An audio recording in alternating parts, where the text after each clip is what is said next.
Bientôt un an de guerre et hors du front, Israël paye également un lourd tribut. L'économie du pays va mal, selon un rapport publié par l'Organisation de coopération et de développement économique.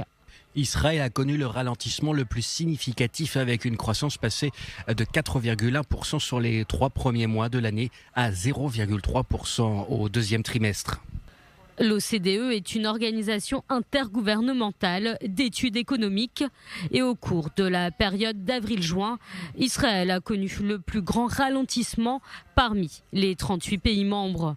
Un ralentissement également pointé du doigt par le Bureau central des statistiques. Israël a abaissé ses prévisions de croissance pour 2024 à 1,5%. Le ministère des Finances prévoit une croissance de 1,9% pour cette année.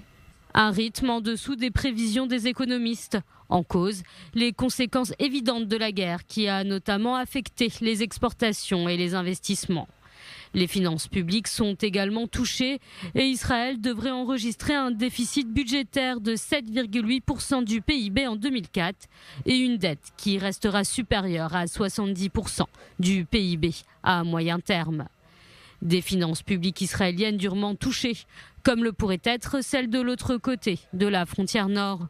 Selon un rapport diffusé mercredi sur la télévision libanaise, si une guerre totale éclatait au Liban, les dommages économiques seraient dévastateurs.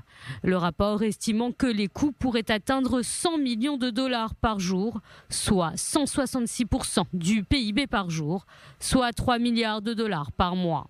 En proie à une crise économique sans précédent accentuée par la pandémie, suivie de la crise des matières premières, le Liban est sur une base économique extrêmement instable et pourrait ne pas se relever.